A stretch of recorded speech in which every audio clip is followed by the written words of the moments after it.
મિત્રો, પિતાની છેલ્લી ઈચ્છા પૂરી કરવા માટે પુત્ર 7 દિવસ માટે સરોગેટ પત્નીને લાવ્યો. પછી જે બન્યું તેણે માનવતાને હચમચાવી નાખી. એક ફરજિયાત સંબંધ, એક પ્રેમ કથા. દિલ્હીના એક પ્રખ્યાત વેપારી પરિવારમાં આર્યન રાઠોડનું નામ ખૂબ જાણીતું હતું. તે ધન, ખ્યાતિ અને મોટો વ્યવસાય ધરાવતો કરોડપતિ હતો. પરંતુ આ બધાની વચ્ચે તેને દુઃખ એ હતું કે તેના પિતા હોસ્પિટલમાં જીવન અને મૃત્યુ વચ્ચે ઝઝૂમી રહ્યા હતા. આર્યનના મનમાં સતત તેના પિતાના સ્વાસ્થ્યની ચિંતા રહેતી હતી. એક દિવસ જ્યારે આર્યન તેના પિતા સાથે બેઠો હતો ત્યારે તેના પિતાએ ધ્રુજતા હાથે તેનો હાથ પકડીને કહ્યું, "દીકરા, હું એક છેલ્લી ઈચ્છા સાથે મરવા માંગતો નથી. આગામી 7 દિવસમાં તું લગ્ન કરી લે. પછી જ હું શાંતિથી આંખો બંધ કરીશ. હું મારી બધી મિલકત અનાથ બાળકોને આપી દઈશ." આ સાંભળીને આર્યનને ખૂબ જ આઘાત લાગ્યો. લગ્ન, અને તે પણ ફક્ત 7 દિવસમાં. આ નિર્ણય તેના માટે સરળ નહોતો, પણ તેના પિતાની હાલત જોઈને તેને માથું નમાવ્યું અને ફક્ત કહ્યું, "ઠીક છે પપ્પા, તમારી જે ઈચ્છા છે." આર્યનને તરત જ તેની ભૂતપૂર્વ મંગેતર રિયા મલ્હોત્રા યાદ આવી ગઈ. તેનો કોલેજ કાળથી જ લગ્નનું સપનું જોતા હતા. તેણે તરત જ રિયાને ફોન કરીને પરિસ્થિતિ સમજાવી. રિયા એક ક્ષણ માટે મૌન રહી, પછી કહ્યું, "આર્યન, હું હમણાં લગ્ન માટે તૈયાર નથી. મારી 2 દિવસમાં એક કોન્ફરન્સ છે. આપણે પછી વાત કરીશું." આર્યનને સમજવાનો પ્રયાસ કર્યો. રિયા, આ મારા પિતાની છેલ્લી ઈચ્છા છે. બસ સાદગીથી લગ્ન કર. આપણે બધું પછી ઉકેલીશું. પણ રિયા ચીડાઈ ગઈ.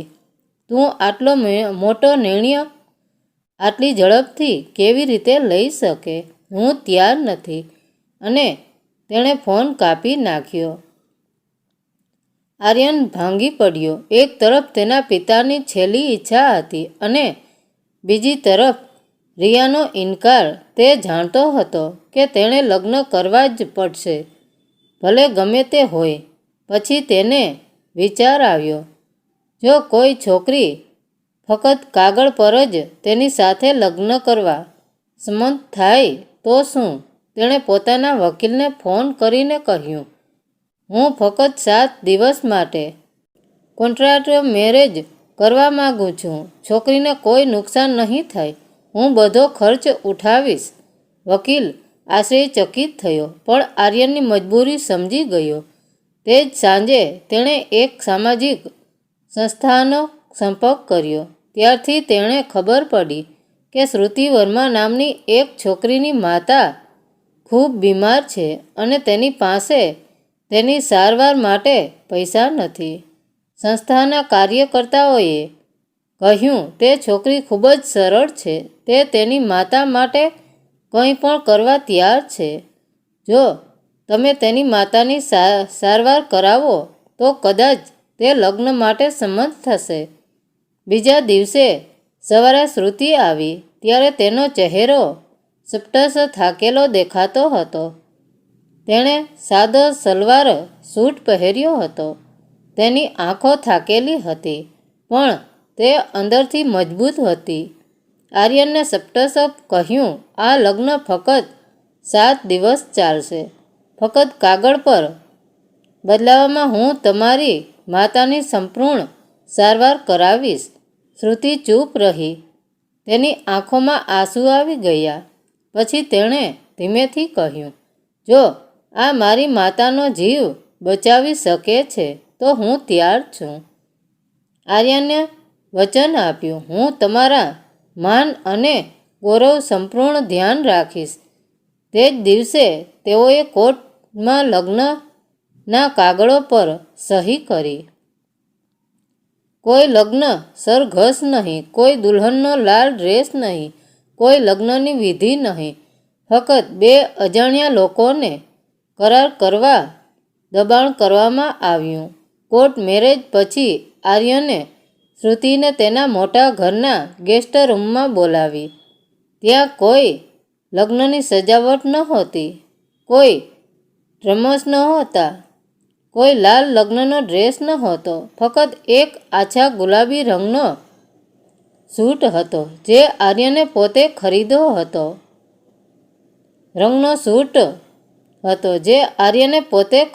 હતો. આર્યને સપ્ટસ કહ્યું, આ સંબંધ ફક્ત નામના માટે છે.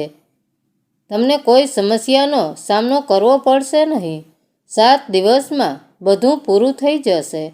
શ્રુતિએ માથું નમાવ્યું. તેના માટે આ લગ્ન ખરેખર એક સમાધાન હતું, પણ તે સમાધાનમાં પણ તેણે તેના ભગવાનને સાક્ષી તરીકે લીધા હતા. શરૂઆતના દિવસો સંપૂર્ણ મૌનમાં પસાર થયા. તેઓ ફક્ત જરૂર પડે ત્યારે જ બોલતા હતા. તમે ખાધું? જો તમને કંઈ પણની જરૂર હોય તો મને જણાવો. પણ એ શાંતિમાં ક્યાંક એક અકથિત જોડાણ વિકસી રહ્યું હતું. એક બપોરે નોકરાણી આવી. સાહેબ, એ મેડમે સવારથી કંઈ ખાધું કે પીધું નથી. તે પ્રાર્થનામાં બેઠી છે. આર્યને ફાઇલો બંધ કરી અને હળવા શ્રીમત સાથે કહ્યું, તેને રહેવા દો. તે આ ઘર અને તેના નિયમો જાતે સમજી જશે. પણ તેના હૃદયમાં પ્રશ્નો ઊભા થઈ રહ્યા હતા. આ છોકરી આટલી શાંત કેમ છે? શું તેના પોતાના સપના ક્યારેય નહોતા? ફક્ત તેની માતાની સારવાર માટે કોઈ પ્રશ્ન વિના તે કેવી રીતે સંમત થઈ શકે? બીજા દિવસે સવારે જ્યારે આર્યન નાસ્તો કરવા ટેબલ પર બેઠો, ત્યારે એક નાનો કાગળ હતો. તેમાં લખ્યું હતું, આપણા લગ્ન હવે ફક્ત કાગળ પર નથી રહ્યા. હવે આ સંબંધ મારા ભગવાનની નજરમાં છે. તમે મારી માતાને ટેકો આપ્યો. હું તેના માટે આભારી છું. આર્યન થોભ્યો. તેણે પત્ર ફોલ્ડ કર્યો અને તેણે પોતાના ખીચામાં નાખ્યો. જાણે કે તે એક એવી લાગણી હોય જેને તે ગુમાવવા માંગતો ન હોય. ત્રીજા દિવસે આર્યન હોસ્પિટલ ગયો. શ્રુતિની માતા બેભાન હતી. શ્રુતિ તેનો હાથ પકડીને તેની બાજુમાં બેઠી હતી. જ્યારે આર્યન આવ્યો ત્યારે તે ફક્ત હળવેકથી હસ્યો. કોઈ ફરિયાદ નહીં, કોઈ પ્રશ્ન નહીં. આર્યન થોડી વાર ત્યાં શાંતિથી બેઠો અને પછી પાછો ફર્યો. પહેલી વાર તેની આંખોમાં એક વિચિત્ર શાંતિ હતી. સાંજે વરસાદ પડી રહ્યો હતો. આર્યન બાલ્કનીમાં ઊભો હતો.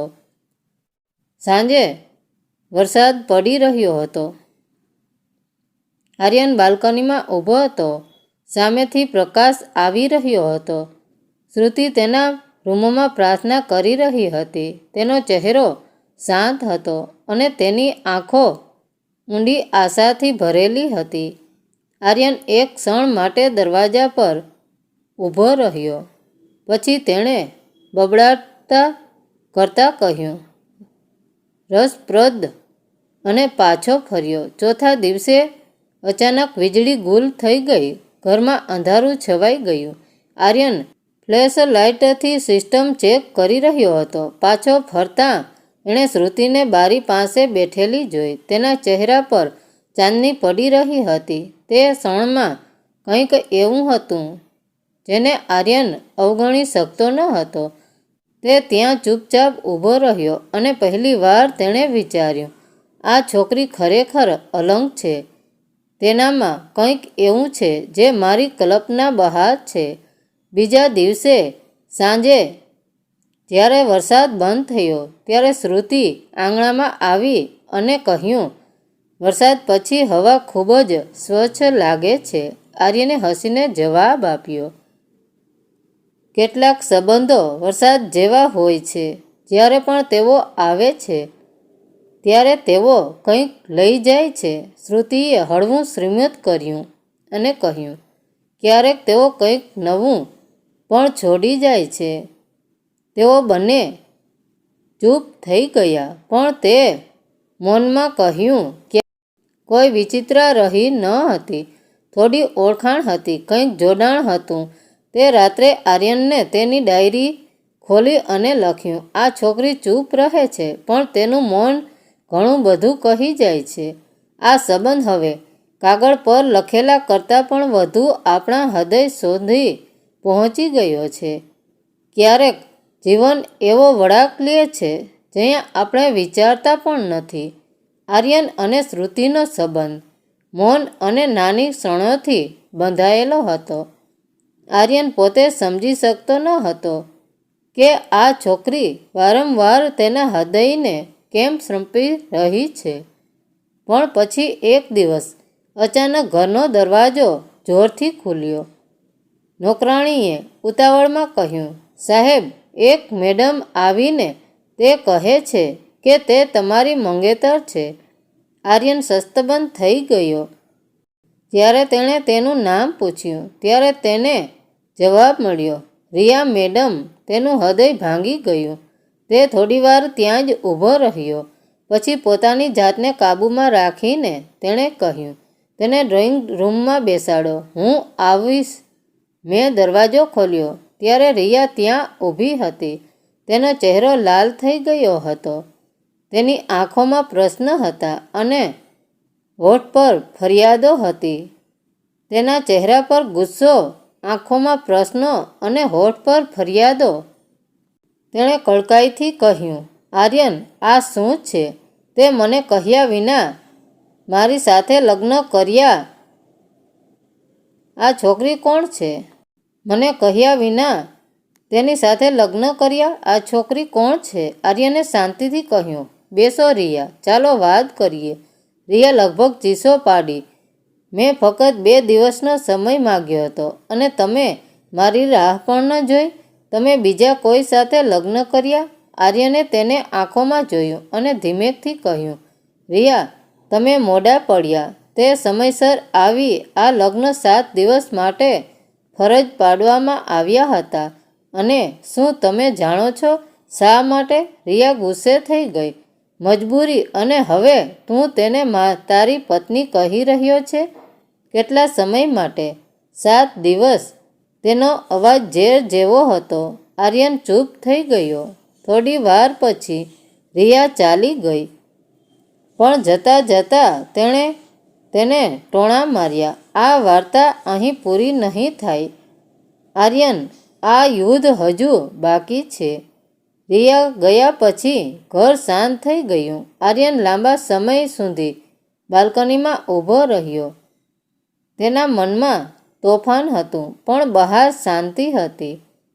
શ્રુતિએ કંઈ પૂછ્યું નહીં, કોઈ સમજૂતી નહીં, કોઈ પ્રશ્ન નહીં. ફક્ત ખાવાની ટ્રે પર કાગળનો એક નાનો ટુકડો. તેમાં લખ્યું હતું, શું તમારા મહેમાનો ખુશ હતા? આર્યને નોંધ વાંચી પણ કોઈ જવાબ ન આપ્યો. તેણે શાંતિથી તેને ચૂલામાં ફેંકી દીધી. પણ તે સળગતા કાગળની સુગંધ સીધી તેના હૃદયમાં ઘૂસી ગઈ હોય તેવું લાગતું હતું. બીજા દિવસે સવારે તેને હોસ્પિટલથી ફોન આવ્યો. શ્રુતિની માતાની તબિયત સારી હતી. રિપોર્ટ સારા હતા. આ સાંભળીને આર્યને રાહત થઈ. તે સાંજે જ્યારે તે ઘરે પાછો ફર્યો ત્યારે તેણે શ્રુતિને આર્યનની માતા સાથે આંગણામાં બેઠેલી જોઈ. તેની માતાએ હસીને કહ્યું, દીકરા, તારી પત્ની ખૂબ જ મીઠી છે. તે મારા માટે રસોઈ બનાવી રહી છે. આર્યન સહેજ હસ્યો પણ તેનું મન બીજે કંઈક હતું. તે રાત્રે દરવાજો હળવો ટકોરાવાનો અવાજ આવ્યો. આર્યને દરવાજો ખોલ્યો અને શ્રુતિ ત્યાં ઊભી હતી. વરસાદ પડી રહ્યો હતો. તેના વાળ ભીના હતા. તેણે ધીમેથી કહ્યું, મને ઊંઘ આવતી નથી. વરસાદના અવાજે મને ઊંઘ ન આવી. આર્યને હસીને કહ્યું, અંદર આવો અને બેસો. બંને થોડીવાર મૌન રહ્યા. પછી અચાનક શ્રુતિએ પૂછ્યું, શું તમને લાગે છે કે રિયા તમારા જીવનમાં પાછી આવી શકે છે? આર્યન એક ક્ષણ માટે મૌન રહ્યો. પછી તેણે કહ્યું, સમય સાથે સંબંધો બંધાય છે અને તૂટે છે. રિયા હવે મારા હૃદયમાં નથી. શ્રુતિ સહેજ હાસ્યો, પણ તે શ્રીમતા થોડું દુઃખ છુપાયેલું હતું. તેણે ધીમેકથી કહ્યું, તો પછી મારે અહીં ફક્ત 7 દિવસ રહેવાનું છે. અને શાંતિથી તેના રૂમમાં પાછો ફર્યો. તે રાત્રે આર્યન પથારીમાં સૂતો હતો. તેને ઊંઘ ન આવી. શ્રુતિના શબ્દો તેના કાનમાં ગુંજ્યા, મારી પાસે અહીં રહેવા માટે ફક્ત 7 દિવસ છે. અને તે જ ક્ષણે તેણે સમજાયું કે આ સંબંધ હવે ફક્ત 7 દિવસનો નથી, તે તેના હૃદયનો એક ભાગ બની ગયો હતો. બીજા દિવસે બપોરે ઘરમાં અચાનક નોકરાણી ગભરાઈને અંદર દોડી ગઈ અને બોલી, સાહેબ, ફળ કાપતી વખતે મેડમનો હાથ કાપી નાખ્યો. લોહી વહેતું બંધ થતું નથી. આર્યન વિચાર કર્યા વિના દોડી ગયો. જ્યારે તે રૂમમાં પહોંચ્યો ત્યારે તેણે શ્રુતિને ખુરશી પર બેઠેલી જોઈ. તેનો રૂમાલ લોહીથી લથપથ હતો અને તેની માતા નજીકમાં ઊભી હતી, ડરી ગયેલી દેખાતી હતી. આર્યનનું હૃદય ધબકવા લાગ્યું. તેણે ઝડપથી રૂમાલ કાઢ્યો, પાણીથી હાથ ધોયા અને પોતાની જાતને પાટો બાંધવા લાગ્યો. જ્યારે તેની આંગળીઓ શ્રુતિના હાથને સ્પર્શી ત્યારે એક વિચિત્ર સંવેદના તેમનામાં દોડી ગઈ. આર્યને ધીમેકથી પૂછ્યું, આ કેવી રીતે થયું? શ્રુતિની આંખો નીચી હતી. તેનો અવાજ ખૂબ જ નીચો હતો. જો તમે ક્યારેય કોઈ બીજાનો હિસ્સો છીનવી લો છો તો ભગવાન હિસાબ નક્કી કરશે. આર્યન થોભ્યો. તેણે તેની આંખોમાં જોયું. ત્યાં કોઈ ફરિયાદ નહોતી, ફક્ત એક સ્વીકૃતિ હતી. તેણે ધીમેકથી કહ્યું, ક્યારેક આપણે જે ચોરી લીધું હોય તેવું લાગે છે તે ખરેખર આપણને આપવામાં આવ્યું હોય છે. શ્રુતિએ આંખો નીચી કરી, પણ તેનું મૌન બતાવતું હતું કે તે સમજી ગઈ છે. તે રાત્રે પહેલીવાર આર્યનને કોઈ ખરેખર તેની નજીકનો અનુભવ થયો. કોઈ અવાજ નહીં, કોઈ દવા નહીં, ફક્ત એક ઘાયલ હાથ અને તેની સંભાળે એક એવું બંધન વણ્યું હતું જે સંબંધોમાં વર્ણવી શકાય નહીં. તે જ રાત્રે પહેલીવાર આર્યને પોતે શ્રુતિના રૂમનો દરવાજો ખખડાવ્યો. અંદરથી અવાજ આવ્યો, હા, કૃપા કરીને અંદર આવો. ઓરડો સાદો અને નમ્ર હતો. ખૂણામાં આર્યનને તેના હાથ પર બાંધેલી પટ્ટી હતી. આર્યને પૂછ્યું, શું તમે હજી પણ તે રાખી છે? શ્રુતિએ લાગણીહીનતાથી કહ્યું, કેટલીક મુશ્કેલીઓ યાદ રાખવાની હોય છે. તેથી જ્યારે જીવન આપણને શીખવવાનું ભૂલી જાય ત્યારે તે આપણને યાદ કરાવી શકે. આર્યન ચૂપ થઈ ગયો. પછી તેણે ધીમેકથી કહ્યું, કેટલાક ઘા એવા પાઠ શીખવે છે જે આરામ ક્યારેય આપી શકતો નથી. શ્રુતિએ તેના તરફ જોયા વિના માથું હલાવ્યું, જાણે તે આ પહેલેથી જ જાણતી હોય. સવારે જ્યારે આર્યન ઓફિસ જવા માટે તૈયાર થઈ રહ્યો હતો ત્યારે તેની માતાએ કહ્યું, દીકરા, બહાર ચા છે, શ્રુતિએ તારા માટે બનાવી. આર્યન બહાર આવ્યો અને ટેબલ પર ચાનો કપ જોયો. નજીકમાં બિસ્કિટ અને તાજું ગુલાબ હતું. તેણે પહેલો ઘૂંટડો લીધો, કંઈ બોલ્યા વિના. ઘણું બધું બોલી ગયો અને પછી તે ઊંડા વિચારમાં પડી ગયો. શું આ સંબંધ ફક્ત કાગળનો સોદો હતો કે પછી ખરેખર તેના હૃદયમાં મૂળ જમાવી લીધું હતું? સાંજે જ્યારે આર્યન પાછો ફર્યો ત્યારે તેણે શ્રુતિને આંગણામાં આછા ગુલાબી રંગની સાડી પહેરેલી જોઈ. તેના વાળ ખુલ્લા હતા અને તેના ચહેરા પર એક વિચિત્ર સરળતા હતી. તેની સામે ચાના 2 કપ મૂકવામાં આવ્યા હતા. આર્યન ત્યાં જ અટકી ગયો. થોડી વાર તેને જોતો રહ્યો. પછી તે ધીમે ધીમે આગળ વધ્યો અને કહ્યું, કાશ આ બધું સાચું હોત. તેણીએ ધીમા અવાજે કહ્યું. તેના શબ્દો સીધા આર્યનના હૃદયમાં વાગ્યા. આર્યને ચાનો કપ લીધો. તેણે હળવેકથી તેના હાથને સ્પર્શ કર્યો અને પૂછ્યું, જો આ સાચું નથી તો જૂઠું શું છે?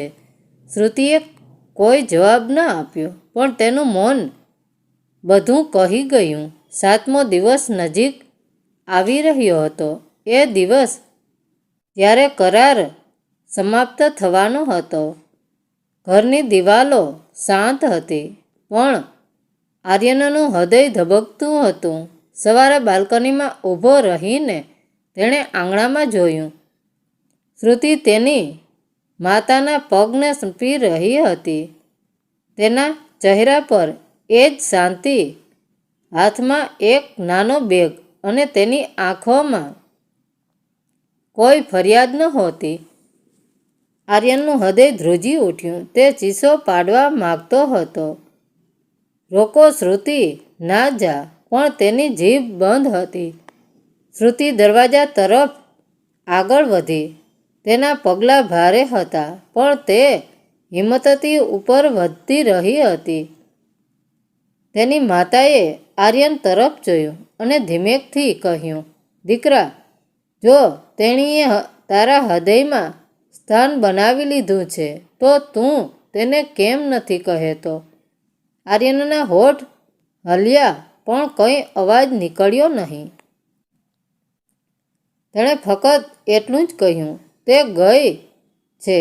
માતાએ ઊંડો શ્વાસ લેતા તેની માતાએ કહ્યું, સત્ય અને પ્રેમને રોકી શકાતા નથી દીકરા, તે પોતાની મેળે પાછા ફરે છે. થોડા કલાકો પછી આર્યન બેચેનીથી જાગી ગયો.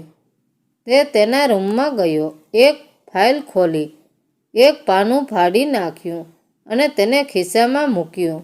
પછી તેની કારમાં તે શહેરની શેરીઓમાં ગાંડાની જેમ ફરવા લાગ્યો. તેણે દરેક બસ સ્ટોપ, દરેક ઓટો રિક્ષા, દરેક ખૂણાની તપાસ કરી.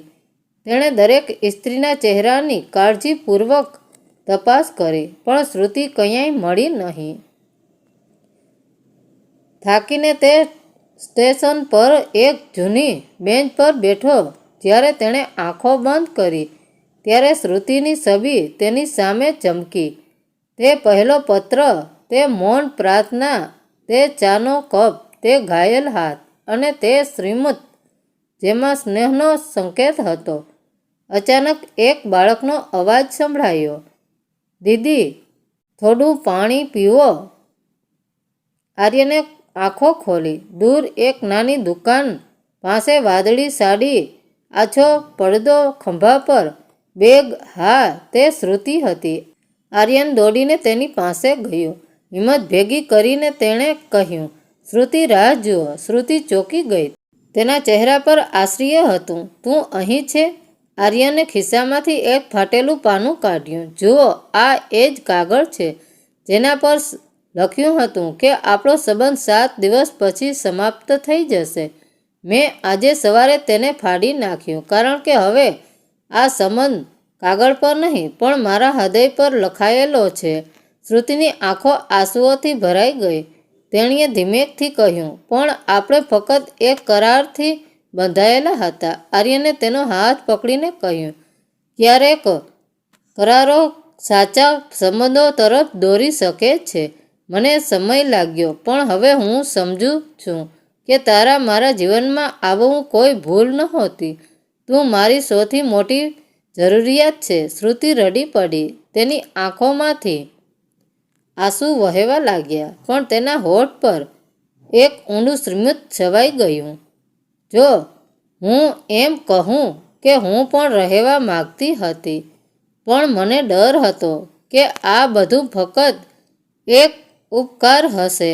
આર્યને તેની આંખોમાં જોયું અને કહ્યું, હવે આપણી પાસે જે કંઈ છે તે ફક્ત મારું નથી, તે આપણું છે. ચાલો ફરી શરૂ કરીએ. આ વખતે કોઈ પણ શરતો વિના શ્રુતિએ માથું ઝુકાવ્યું. તેના આંસુ હવે શ્રદ્ધામાં ફેરવાઈ ગયા હતા. જ્યારે તેઓ ઘરે પાછા ફર્યા ત્યારે તેની માતા મૂર્તિ સમક્ષ શાંતિથી ઊભી રહી અને કહ્યું, ભગવાનના ઘરે મોડું થયું છે, પણ અંધારું નથી. કોઈ કાગળ તેની બનાવેલી જોડીને તોડી શકતો નથી. આર્યન અને શ્રુતિએ તેમની માતાના પગ સ્પર્શ્યા. માતાએ તેમના માથા પર હાથ મૂકીને કહ્યું, હવે આ ઘર પુણ્ય લાગે છે. તે સાંજે આર્યને તેના બધા સંબંધીઓ અને મિત્રોને બોલાવ્યા. તેમની સામે ઊભા રહીને તેણે જાહેરાત કરી, આજે હું તમને બધાને કહેવા માગું છું કે શ્રુતિ મારી પત્ની છે. ફક્ત નામમાં નહીં, પણ મારા હૃદયમાં, મારા આત્મામાં, મારા જીવનમાં, દરેક નિર્ણયમાં તાળીઓનો ગડગડાટ હતો. કોઈ લગ્ન સમારોહ નહોતા, કોઈ લગ્ન સ્થળ નહોતું, પણ તે દિવસથી બંનેએ એક નવું જીવન શરૂ કર્યું. શ્રુતિનું શ્રીમત હવે બધે જ હતું અને તેનું નામ આર્યનની ડાયરીના દરેક પાના પર હતું. મિત્રો, આ વાર્તા આપણને શીખવે છે કે કેટલાક સંબંધો મજબૂરીથી શરૂ થાય છે, પરંતુ સત્ય અને વિશ્વાસ તેમને કાયમ માટે બાંધે છે. પ્રેમ ક્યારેય દેખાવાથી જન્મતો નથી, પરંતુ નાની લાગણીઓથી જન્મે છે. તો યાદ રાખો, હૃદયથી જોડાયેલો સંબંધ ફક્ત 7 દિવસ માટે નહીં, પરંતુ 7 જીવન કાળ સુધી ટકે છે. મિત્રો, વાર્તા કેવી લાગી તે કોમેન્ટ કરીને જરૂર જણાવજો. ધન્યવાદ મિત્રો.